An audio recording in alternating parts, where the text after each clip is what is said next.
بسم اللہ الرحمن الرحیم۔ سامعین کرام، آپ سن رہے ہیں عمران سیریز کے سلسلے کا ایک اردو ناول پاور لینڈ کی تباہی، جس کے مصنف ہیں مظہر کلیم ایم اے، اور یہ اس سلسلے کی قسط نمبر 2 ہے۔ مجھے امید ہے آپ کو میری یہ کاوش پسند آ رہی ہوگی۔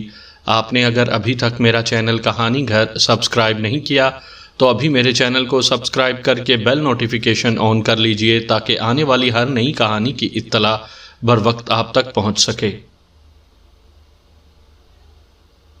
یہ احمق اور بزدل یہ عمران ہے، اس کی چیف باس اتنی تعریفیں کر رہا تھا۔ چھوٹے قد والے کے لہجے میں بے پناہ حیرت تھی۔ قد و قامت اور حلیے سے تو یہ عمران ہی لگتا ہے باس، لیکن جتنے آرام سے یہ بے ہوش ہو گیا تھا، مجھے بھی شک ہوا تھا کہ کہیں یہ اصل آدمی ہی نہ ہو۔ پیچھے کھڑے ہوئے آدمی نے کہا، تمہارا نام عمران ہے؟ چھوٹے قد والے نے ایک قدم آگے بڑھتے ہوئے عمران سے مخاطب ہو کر کہا، نام تو یہی ہے، مگر تم کہو تو میں بدل لیتا ہوں۔ عمران نے بری طرح ہکلاتے ہوئے جواب دیا، تمہارا تعلق یہاں کی سیکرٹ سروس سے ہے؟ اس چھوٹے قد والے نے ہونٹ بھینچتے ہوئے کہا، سیکرٹ سروس؟ وہ کیا ہوتی ہے؟ میں تو سیلز ایجنٹ ہوں، چوہے مار گولیاں بیچتا ہوں۔ تم نے کھانی ہیں گولیاں؟ آزمائش شرط ہے۔ میری کمپنی کا مال بے حد خالص ہوتا ہے، گولی اندر اور تم جیسے چوہے کا دم باہر۔ یقین کرو بڑی ہی سستی بھی ہیں، ایک پیکٹ کے ساتھ نمونے کے طور پر ایک مرا ہوا چوہا مفت دوں گا۔ بولو کتنے پیکٹ دوں؟ عمران کی زبان واقعی اس طرح چل پڑی جیسے کوئی گھاگ سیلز مین مجمع میں کھڑا بول رہا ہو۔ ٹھیک ہے، یہ واقعی عمران نہیں ہو سکتا۔ کارٹر، اسے گولی مار دو، خواہ مخواہ وقت ضائع ہوا۔ چھوٹے قد والے نے عمران سے رخ بدل کر صفتر کی طرف بڑھتے ہوئے کہا، اور اس کے پیچھے کھڑے ہوئے آدمی نے جلدی سے ریوالور جیب سے نکالنا چاہا۔ میرے متعلق تمہیں ہنری جیمز نے بتایا تھا؟ اچانک عمران نے انتہائی سنجیدہ لہجے میں کہا، اور صفتر کی طرف مڑتا ہوا چھوٹے قد والا اس طرح اچھل کر مڑا جیسے اسے بجلی کا طاقتور شوق لگ گیا ہو۔ کیا کہہ رہے ہو تم؟ چیف باس کا نام بھی جانتے ہو؟ اس نے حیرت بھرے انداز میں دوبارہ عمران کی طرف دیکھتے ہوئے کہا۔ اس کے ساتھ ہی اس کی آنکھیں حیرت سے پھیلتی گئیں، کیونکہ چند لمحے پہلے بھیڑ کی طرح معصوم نظر آنے والے عمران کا چہرہ اب چٹان کی طرح سخت، سرد اور سنجیدہ نظر آ رہا تھا۔ اس چھوٹے قد کے پیچھے کھڑے ہوئے کارٹر نے بھی جو ریوالور نکال رہا تھا، ہنری جیمز کا نام سنتے ہی ہاتھ روک لیا۔ سنو مسٹر، تمہارا نام جو بھی ہے، عمران نے اسی طرح سرد لہجے میں کہا، میرا نام ڈیگورا ہے، ڈیگورا۔ کبھی سنا ہے یہ نام؟ چھوٹے قد والے نے ہونٹ بھینچتے ہوئے کہا، ڈیگورا؟ او، تمہارا تعلق زرکان سے ہے؟ عمران نے کہا، اچھا، تم تو واقعی خاصے باخبر آدمی ہو۔ حالانکہ میرا پہلے تم سے کبھی واسطہ نہیں پڑا، لیکن تم میرے نام اور میرے ملک سے بھی واقف ہو۔ بہت خوب، اب تمہیں یہ بتانا پڑے گا کہ تم میرا نام کیسے جانتے ہو۔ ڈیگورا نے دھیرے سے مسکراتے ہوئے کہا، باس، چیف باس کی ہدایت ہے کہ… اچانک کارٹر نے مداخلت کرتے ہوئے کہا، مجھے معلوم ہے، تم خاموش رہو، یہ بندھا ہوا آدمی ہمارا کیا بگاڑ سکتا ہے۔ ڈیگورا نے مڑ کر کرخت لہجے میں کارٹر سے کہا، اور کارٹر خاموش ہو گیا۔ ڈیگورا، تم صرف مجھے اتنا بتا دو کہ ہنری نے تمہیں کیا ہدایات دے کر بھیجا ہے۔ اگر تو اس نے صرف مجھے اور سیکرٹ سروس کے خاتمے کے لیے تمہیں بھیجا ہے، تو پھر تم نے پاور ہاؤس اور پولیس ہیڈ کوارٹر پر بم کیوں پھینکے تھے؟ عمران نے سخت لہجے میں کہا، خوب، تم واقعی گرگٹ کی طرح رنگ بدلنے کے ماہر ہو۔ ابھی تو تمہاری زبان ہکلا رہی تھی، اور ابھی تم مجھ سے ایسے لہجے میں بات کر رہے ہو جیسے چیف باس بھی تم ہی ہو۔ ڈیگورا نے طنزیہ لہجے میں کہا، میری بات کا جواب دو تاکہ میں تمہاری سزا کا فیصلہ کر سکوں۔ میں نہیں چاہتا کہ تم اور تمہارا گروپ کسی غلط فہمی میں مارا جائے۔ اگر تمہاری دشمنی صرف مجھ سے ہے تو پھر میں تمہارے لیے نرم سزا تجویز کروں گا، اور اگر تم نے میرے ملک کے اہم پروجیکٹس کو نقصان پہنچایا ہے تو پھر تمہاری سزا عبرت ناک ہوگی۔ عمران نے سرد لہجے میں کہا، اور ڈیگورا نے بے اختیار زوردار قہقہہ لگا دیا۔ اس کا انداز بڑا طنزیہ تھا، جیسے وہ عمران کی حماقت پر دل کھول کر ہنس رہا ہو۔ اچھا، تم مجھے سزا دو گے؟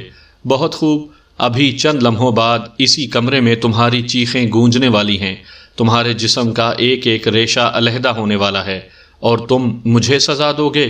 واہ، بہت خوب، ڈیگورا نے ہنستے ہوئے کہا، میں نے چیخوں پر بڑا طاقتور قسم کا سائلنسر فٹ کروایا ہوا ہے، اس لیے میری چیخیں سننے کی حسرت تو تم قبر میں ہی ساتھ لے جاؤ گے، اور رہا ریشہ علیحدہ کرنے والی بات، تو میرے جسم میں ریشے ہیں ہی نہیں، میں تمہاری طرح پٹسن یا کپاس کا بنا ہوا جو نہیں ہوں۔ تم میرے سوال کا جواب دو، عمران نے منہ بناتے ہوئے جواب دیا۔ کارٹر، ڈیگورا نے عمران کو جواب دینے کے بجائے کارٹر سے مخاطب ہو کر کہا۔ یس باس، کارٹر نے مودبانہ لہجے میں جواب دیا۔ ہنٹر لے آؤ، گولی سے تو یہ فوراً مر جائے گا، میں دیکھنا چاہتا ہوں کہ اس کی چیخوں پر لگا ہوا سائلنسر کتنا طاقتور ہے، ڈیگورا نے مضحکہ اڑانے کے سے انداز میں کہا۔ یس باس، کارٹر نے جواب دیا اور تیزی سے دروازے کی طرف مڑ گیا۔ دروازہ کھول کر وہ باہر نکلا اور دروازہ اس کے پیچھے بند ہو گیا۔ تم نے میرے سوال کا جواب نہیں دیا، اونچا سنتے ہو تو آگے آ جاؤ، میں تم جیسے چوہے سے اونچی آواز میں بات کرنا بھی اپنی توہین سمجھتا ہوں، عمران نے کہا۔ تمہاری یہ مجال کہ تم ڈیگورا کو چوہا کہو؟ ڈیگورا کو تو جیسے آگ ہی لگ گئی، وہ یکلخت اچھل کر آگے بڑھا اور اس نے عمران کو تھپڑ مارنا چاہا، لیکن دوسرے لمحے وہ یکلخت بری طرح چیختا ہوا فضا میں اچھلا اور دروازے کے پاس کھڑے ہوئے دو افراد سے جا ٹکرایا۔ وہ تینوں ہی ٹکرا کر فرش پر گرے۔ اسی لمحے ریوالور کے دو دھماکے ہوئے اور کمرے میں ان دونوں افراد کی چیخیں گونج اٹھیں جن سے ڈیگورا جا ٹکرایا تھا۔ عمران نہ صرف کرسی سے اٹھ کھڑا ہوا تھا بلکہ اس کے ہاتھ میں ایک چھوٹا سا ریوالور بھی چمک رہا تھا۔ ڈیگورا اب اٹھنے کی کوشش کر رہا تھا، لیکن دھماکوں اور چیخوں کی آواز سنتے ہی وہ ایک بار پھر بوکھلا کر نیچے گرا۔ اسی لمحے دروازہ کھلا اور کارٹر ہنٹر اٹھائے اندر داخل ہوا، لیکن دوسرے لمحے عمران کے ریوالور نے شعلہ اگلا اور وہ بھی بری طرح چیختا ہوا پہلو کے بل ہنٹر سمیت نیچے گر گیا۔ دروازہ ابھی تک کھلا ہوا تھا۔ عمران اس پر فائر کرتے ہی بجلی کسی تیزی سے اچھلا، اس نے لات مار کر دروازہ بند کر دیا اور پھر اچھل کر ایک بار پھر اٹھتے ہوئے ڈیگورا کے سر پر پہنچ گیا۔ دوسرے لمحے اس کی لات پوری قوت سے ڈیگورا کے پہلو میں پڑی اور ڈیگورا چیخ مار کر سائیڈ کی دیوار سے کسی گیند کی طرح ٹکرایا۔ اس بار وہ جھٹکے سے اٹھا، لیکن اسی لمحے عمران کا ہاتھ لہرایا اور اس کے جبڑے پر زوردار مکہ پڑا۔ یہ ضرب اتنی زوردار تھی کہ ڈیگورا کے جبڑے ٹوٹنے کی آواز پہلے گونجی اور اس کی چیخ بعد میں برآمد ہوئی۔ ڈیگورا فرش پر سے ایک بار پھر اٹھنے لگا۔ وہ خاصا سخت جان تھا، لیکن اس بار عمران نے ریوالور کا دستہ پوری قوت سے اس کی کھوپڑی پر جمایا اور پھر اس کا ہاتھ کسی مشین کی طرح چلنے لگا اور چوتھی ضرب کھا کر ڈیگورا کا جسم بے حس و حرکت ہو گیا۔ اس کی کھوپڑی سے خون رسنے لگا تھا۔ عمران اسے بے ہوش ہوتا دیکھ کر تیزی سے صفدر کی طرف بڑھا جو کرسی پر بندھا خاموش بیٹھا ہوا تھا۔ جلدی سے کوئی ریوالور سنبھال لو، باہر ان کے خاصے ساتھی ہوں گے اور کمرہ بھی ساؤنڈ پروف نہیں ہے، عمران نے اس کی رسیاں کھولتے ہوئے تیز لہجے میں کہا، اور صفدر آزاد ہوتے ہی تیزی سے ڈیگورا کے ان ساتھیوں کی طرف بڑھا جن کے ہولسٹر میں ریوالور ابھی تک موجود تھے اور جو ریوالور نکالنے سے پہلے ہی عمران کی گولیوں کا شکار ہو گئے تھے۔ اس نے دونوں کے ہولسٹروں سے ریوالور کھینچ لیے۔ تم اس ڈیگورا کا خیال رکھنا، میں باہر دیکھتا ہوں۔ آوازیں تو ضرور گئی ہوں گی لیکن ابھی تک کوئی آیا نہیں، عمران نے کہا اور ریوالور لیے تیزی سے دروازے کی طرف بڑھ گیا۔ لیکن ابھی وہ دروازے تک پہنچا ہی تھا کہ اچانک ایک سائیڈ میں پڑی ہوئی الماری میں سے ٹیلی فون کی گھنٹی کی آواز سنائی دی اور عمران یہ آواز سنتے ہی تیزی سے مڑا۔ اس نے جلدی سے الماری کے پٹ کھولے تو خالی الماری کے درمیانے خانے میں ایک ٹیلی فون سیٹ موجود تھا جس میں سے آواز نکل رہی تھی۔ الماری میں بند ہونے کی وجہ سے عمران کو وہ پہلے نظر نہ آیا تھا۔ عمران نے ریسیور اٹھا لیا۔ یس، عمران نے ڈیگورا کے لہجے میں کہا۔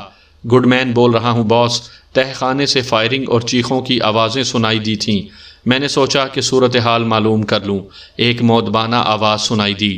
جب میں اندر ہوں تو ظاہر ہے چیخوں کی آوازیں دوسروں کی ہو سکتی ہیں، عمران نے انتہائی کرخت لہجے میں کہا۔ وہ ڈیگورا کی طبیعت کو اچھی طرح سمجھ چکا تھا۔ او یس باس، سوری باس، میں نے سوچا۔ گڈ مین نے عمران کی توقع کے عین مطابق بوکھلائے ہوئے لہجے میں جواب دیتے ہوئے کہا، اور عمران کے لبوں پر اپنا اندازہ درست نکلنے پر ہلکی سی مسکراہٹ تیرنے لگی۔ سنو، اب تم نے کال کر ہی لیا ہے تو ایک کام کرو، ہاں پہلے یہ بتاؤ کہ اس وقت یہاں تمہارے علاوہ کتنے افراد موجود ہیں؟ عمران نے بات اس انداز میں کی جیسے اسے بات کرتے کرتے اچانک خیال آ گیا ہو، اس لیے تاکہ ایسی سچویشنز میں گڈ مین کسی طرح مشکوک نہ ہو جائے۔ باس، میرے علاوہ یہاں 6 افراد ہیں۔ ریڈ وارننگ والے تو یہاں نہیں ہیں باس، وہ اپنے ہیڈ کوارٹر میں ہیں۔ میرا مطلب ہے باس کہ آپ کے ہیڈ کوارٹر میں ہیں۔ گڈ مین نے جواب دیا، اوکے، اچھا تم ایسا کرو کہ ان 6 افراد کو لے کر یہاں تہہ خانے میں آ جاؤ، سمجھے؟ ابھی، لیکن سب منہ اٹھائے اندر نہ آ جانا، انہیں باہر روکنا تہہ خانے سے دور، اور تم خود آنا۔ اس کے بعد میں مناسب سمجھوں گا تو انہیں بلا لوں گا۔ کم ان، عمران نے کرخت لہجے میں کہا۔ یس باس، گڈ مین نے جواب دیا اور عمران نے ریسیور رکھ دیا۔ ایک تو مجھے باہر کی سچویشن کا علم نہیں کہ باہر کیسے کمرے ہیں، اس لیے مجبوراً ان سب کو ہی بلانا پڑا ہے، عمران نے ہونٹ کاٹتے ہوئے کہا، اور خود دروازے کے قریب سائیڈ میں کھڑا ہو گیا، جبکہ صفدر نے بھی اس کی پیروی کی۔ تھوڑی دیر بعد باہر قدموں کی آوازیں سنائی دیں۔ باہر شاید سیڑھیاں تھیں، کیونکہ قدموں کی آوازوں سے محسوس ہو رہا تھا کہ کوئی سیڑھیاں اترتا ہوا دروازے کے قریب آ رہا ہے۔ آنے والا ایک ہی آدمی تھا، ظاہر ہے یہ گڈ مین ہی ہوگا۔ عمران اور صفدر خاموش کھڑے رہے۔ گڈ مین دروازے کے قریب رک گیا۔ یس، کم ان، عمران نے ڈیگورا کے لہجے میں کہا، اور اس کے ساتھ ہی دروازہ کھلا اور لمبا تڑنگا نوجوان اندر داخل ہوا، لیکن دوسرے لمحے عمران اس پر کسی عقاب کی طرح جھپٹا اور اسے اپنے بازوؤں میں گھسیٹتا ہوا ایک طرف لے گیا۔ عمران نے اسے اس طرح پکڑا تھا کہ اس کے منہ سے آواز نہ نکل سکے، کیونکہ دروازہ کھلا ہوا تھا اور اس کی چیخ کی آواز باہر اس کے ساتھیوں تک پہنچ سکتی تھی۔ دروازہ بند کر دو، عمران نے تیز لہجے میں کہا، اور صفدر نے دروازہ بند کر دیا۔ گڈ مین اچانک حملے کی وجہ سے ایک لمحے کے لیے تو بت بنا رہا، پھر اس نے اپنے آپ کو چھڑانے کی کوشش کی، لیکن دوسرے لمحے عمران نے مخصوص انداز میں اس کے ہاتھ کو اندر کی طرف ایک زوردار جھٹکے سے کھینچا، جس کے ذریعے اس نے اس کا منہ بند کر رکھا تھا، جبکہ دوسرا ہاتھ جو عمران نے اس کے سینے کے گرد پھیلایا ہوا تھا وہیں ساکت رہا۔ نتیجہ یہ ہوا کہ گڈ مین کی گردن کسی لٹو کی طرح گھومی اور کٹاک کی آواز کے ساتھ ہی اس کا پھڑکتا ہوا جسم ڈھیلا پڑ گیا۔ اس کی گردن کی ہڈی ٹوٹ چکی تھی۔ عمران نے اسے ایک طرف دھکیل دیا۔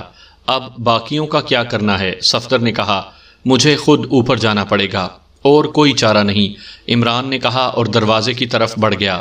میں ساتھ چلتا ہوں، 6 آدمی ہیں اور ظاہر ہے مسلح ہوں گے۔ صفدر نے کہا، نہیں، تم اس ڈیگورا کا خیال رکھو یہ ہوش میں نہ آ جائے، میں انہیں گڈ مین کی آواز میں پہلے کنٹرول کروں گا، پھر گولیاں مار دوں گا۔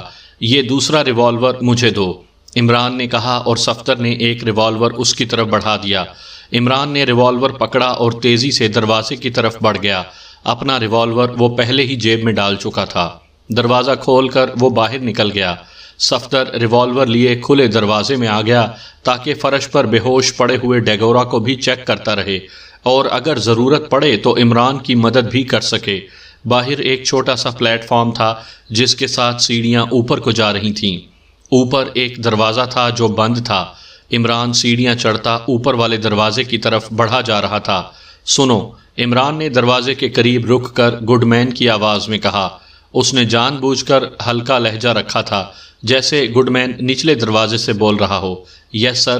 دروازے کی دوسری طرف سے ایک آواز ابھری، سب لوگ تہہ خانے میں آ جائیں، باس بلا رہا ہے، عمران نے کہا اور خاموش ہو گیا۔ دوسرے لمحے دروازہ کھلا اور عمران دروازے کے پٹ کے پیچھے چھپ گیا۔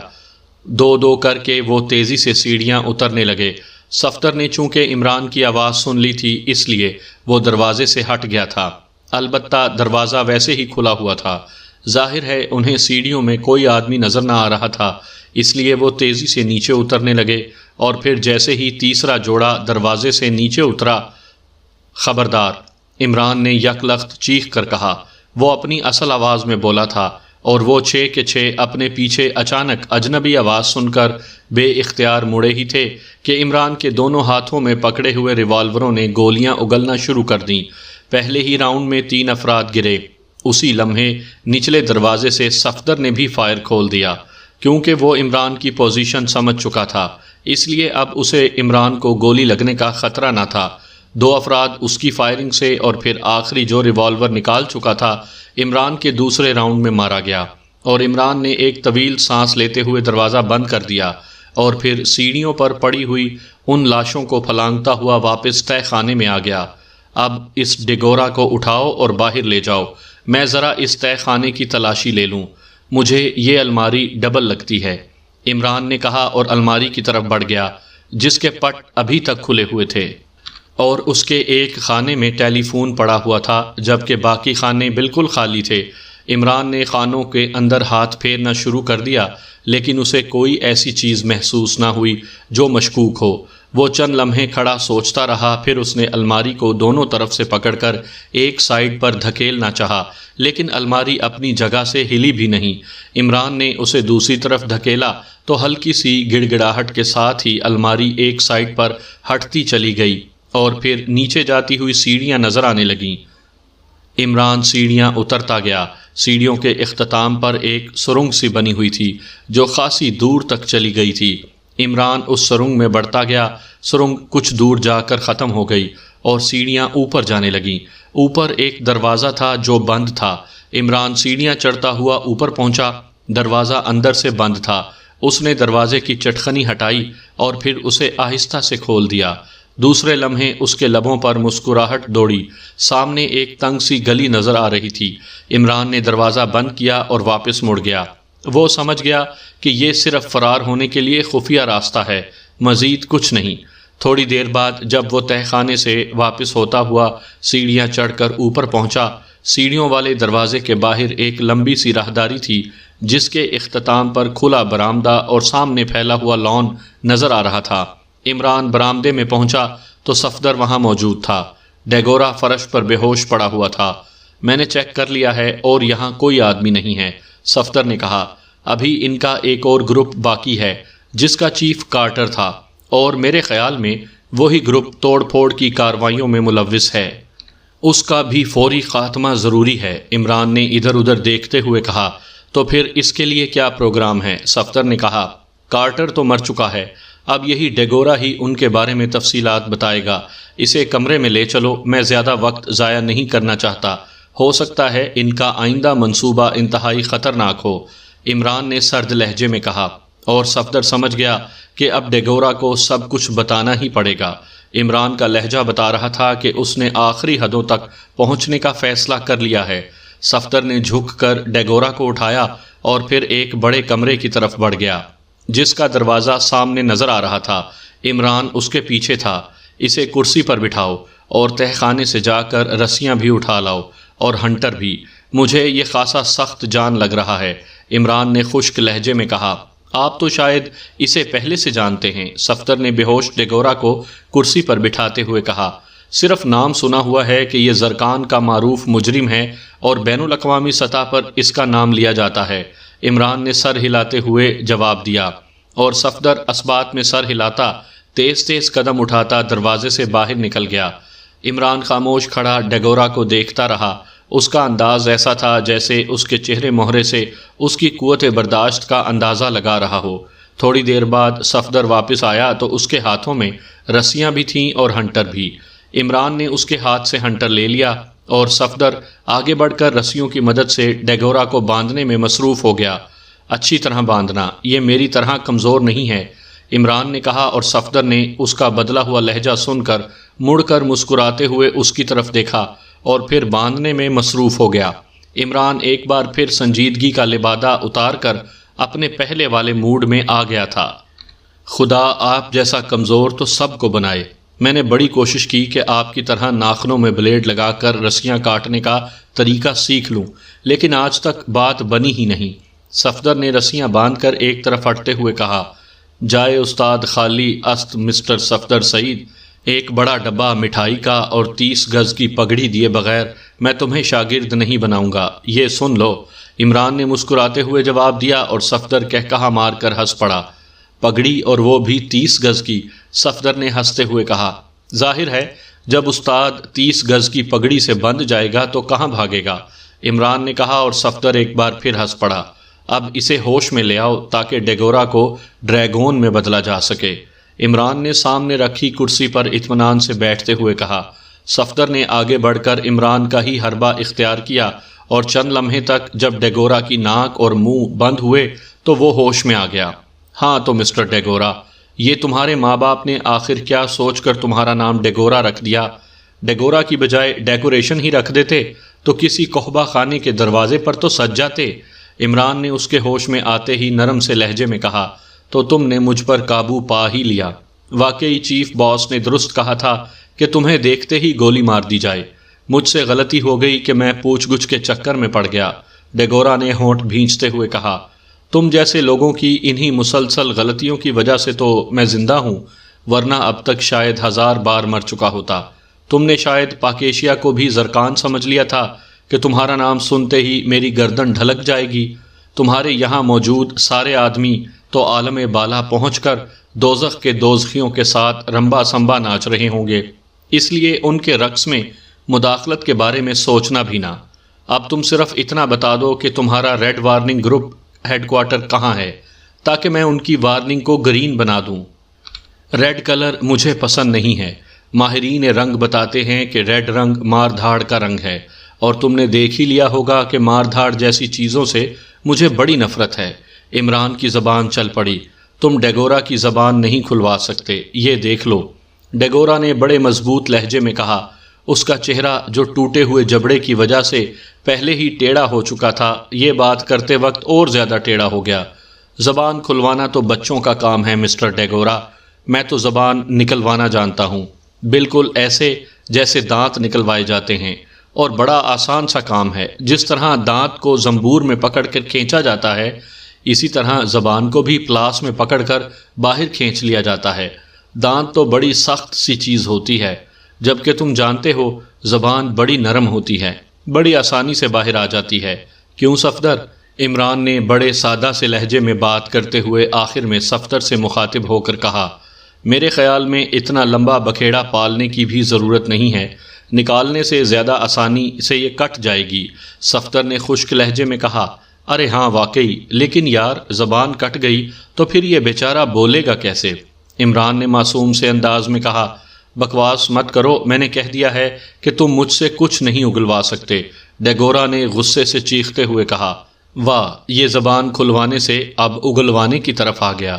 نہ بھائی، یہ اگلنے اگلوانے کا کام غلیظ قسم کا ہے، پتہ نہیں تمہارے اندر کیا بھرا ہوا ہے جو باہر آ جائے۔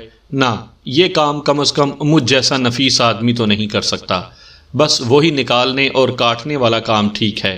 عمران نے برا سا منہ بناتے ہوئے جواب دیا۔ عمران صاحب، آپ ہنٹر مجھے دیں، یہ ابھی سب کچھ بتا دے گا۔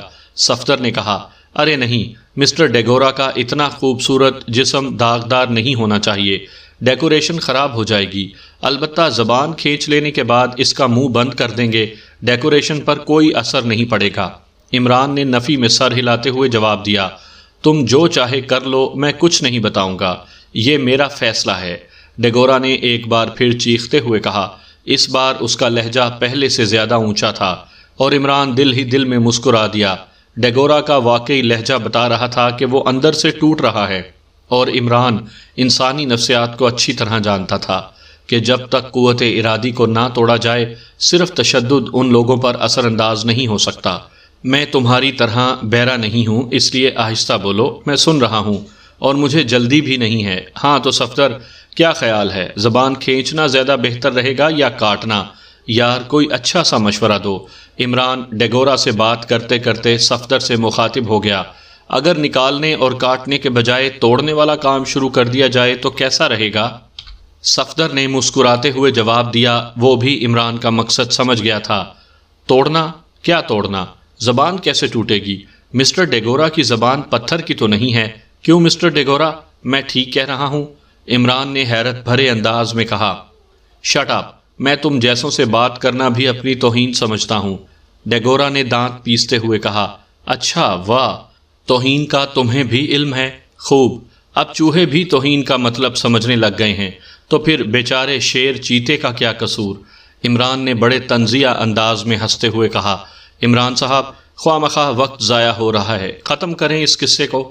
صفدر نے اس بار جھلائے ہوئے لہجے میں کہا، ارے ارے، اتنا غصہ بھی اچھا نہیں، یہ بیچارہ ڈیگورا کیا کہے گا، ہمارا مہمان ہے، کم از کم اپنی مہمان نوازی کی لاج ہی رکھ لو۔ چلو اتنا کر لو، فی الحال اس کی ایک آنکھ نکال لو، کوئی سی بھی نکال لو، کیا فرق پڑتا ہے؟ ویسے بھی ایک آنکھ سے آدمی دیکھ تو لیتا ہے، دوسری تو اللہ تعالیٰ نے بطور سپیئر پارٹ لگا رکھی ہے۔ عمران نے سر ہلاتے ہوئے کہا، اور صفدر تیزی سے ڈیگورا کی طرف جھپٹا۔ پھر اس سے پہلے کہ ڈیگورا پلکیں جھپکتا، صفدر کی اکڑی ہوئی انگلی کسی چھری کی طرح اس کی بائیں آنکھ میں گھستی چلی گئی اور کمرہ ڈیگورا کے حلق سے نکلنے والی خوفناک چیخ سے گونج اٹھا۔ صفدر نے بڑی بے دردی سے انگلی مار کر اسے ٹیڑھا کر کے جھٹکا دیا اور آنکھ کا ڈیلا ڈیگورا کی آنکھ سے باہر آ گرا۔ ڈیگورا کا جسم بری طرح کانپنے لگا، وہ بے ہوش ہو چکا تھا۔ اوہو، انگلی خراب کر لی، عمران نے یوں کہا جیسے اسے ڈیگورا کی آنکھ کے بجائے صفدر کی انگلی خراب ہونے کا افسوس ہوا ہو۔ صفدر نے ڈیگورا کے لباس سے انگلی صاف کی اور دوسرے لمحے پوری قوت سے اس کے ٹوٹے ہوئے جبڑے پر مکہ جڑ دیا۔ ڈیگورا چیخ مار کر دوبارہ ہوش میں آ گیا اور پھر ڈیگورا کے حلق سے گالیاں اس تواتر سے نکل رہی تھیں جیسے مشین گن چل رہی ہو۔ کمال ہے بھائی ڈیگورا، اب اتنا بھی کیا غصہ، آنکھیں تو شرم سے بھی پھوٹ جاتی ہیں، صفدر بیچارے کی انگلی بھی خراب ہو گئی ہے۔ عمران نے ہونٹ بھینچتے ہوئے کہا، اس کا انداز ایسا تھا جیسے باپ کسی بچے کو پچکار رہا ہو، اور ڈیگورا کی اکلوتی آنکھ سے جیسے شعلے سے نکلنے لگے۔ واہ، ایک آنکھ سے تو تم زیادہ خوبصورت لگنے لگ گئے ہو یار صفدر، ایک کان بھی تو فالتو ہی ہے، جب ایک کان سے کام چل سکتا ہے تو پھر کیا ضرورت ہے دوسرے کان کا وزن اٹھانے کی؟ ویسے بھی ڈاکٹر کہتے ہیں وزن کی زیادتی صحت کے لیے مضر ثابت ہوتی ہے، اور کم از کم میں تو یہ برداشت نہیں کر سکتا کہ مہمان کی صحت خراب ہو، عمران نے سادہ سے لہجے میں کہا، اور صفدر نے اس کی بات سنتے ہی بجلی کی سی تیزی سے ریوالور جیب سے نکالا اور دوسرے لمحے دھماکے کے ساتھ ہی ڈیگورا کا ایک کان صاف کر دیا اور خون کا فوارہ سا نکلا، اور ڈیگورا ایک بار پھر چیختا ہوا بری طرح کرسی پر تڑپنے لگا۔ واہ، کیا کہنے مسٹر ڈیگورا، تم نے داد نہیں دی صفدر کے نشانے کی، کس صفائی سے کان اڑایا ہے۔ عمران کا لہجہ ایسا تھا جیسے وہ واقعی داد دے رہا ہو۔ تم ظالم ہو، میں تمہیں پیس کر رکھ دوں گا، میں تمہاری بوٹیاں اڑا دوں گا، ڈیگورا نے چیختے ہوئے کہا۔ ارے ہاں صفدر، یہ دو بازوؤں کی آخر کیا تک ہے؟ شاید دو بیلنس کے لیے بنائے گئے ہیں، ورنہ دائیں ہاتھ سے کام تو آدمی نکال ہی لیتا ہے، عمران نے کہا، اور صفدر ریوالور جیب میں ڈالتا ہوا ہتھیلی کو جوڈو کے سے انداز میں اکڑا کر آگے بڑھا۔ رک جاؤ، فور گاڈ سیک رک جاؤ، تم انسان نہیں ہو، پاگل ہو، بالکل پاگل، میں بتا دیتا ہوں۔ وائٹ ہاؤس کالونی، کوٹھی نمبر 13، ڈیگورا نے ہذیانی انداز میں چیختے ہوئے کہا۔ وائٹ ہاؤس کالونی، لا حول ولا، بھلا یہ بھی رہنے کی جگہ ہے؟ میں تو کم از کم وہاں نہیں جا سکتا، میرے ہونے والے سسرال وہاں رہتے تھے۔ بھائی ڈیگورا، میں نے تو رشتے سے ہی انکار کر دیا تھا۔ نہ بھائی، میں تو وہاں نہیں جا سکتا، تم ایسا کرو، ٹیلی فون نمبر بتا دو، یہیں سے بات کر لیتے ہیں، حال چال ہی تو پوچھنا ہے، عمران نے منہ بناتے ہوئے کہا۔ میں نہیں بتاؤں گا، بالکل نہیں بتاؤں گا، چاہے تم میری ساری ہڈیاں توڑ دو، نہیں بتاؤں گا، میں مر جاؤں گا، نہیں بتاؤں گا، ڈیگورا نے ایک بار پھر چیختے ہوئے کہا۔ شاید وہ ایک بار پھر سنبھل جانے میں کامیاب ہو گیا تھا۔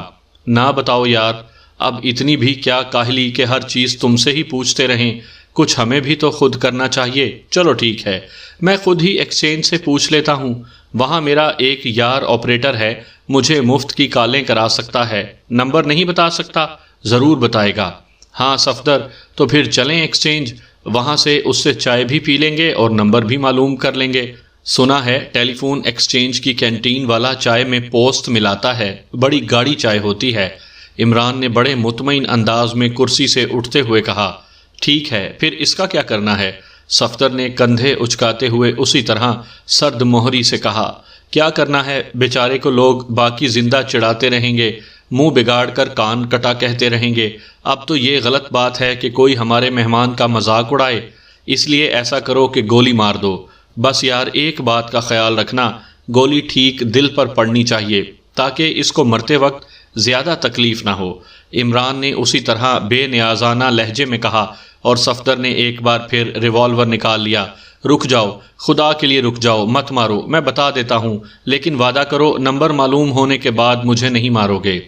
ڈیگورا نے ایک بار پھر ہذیانی انداز میں کہا۔ کیا خیال ہے صفدر، کر لیں وعدہ؟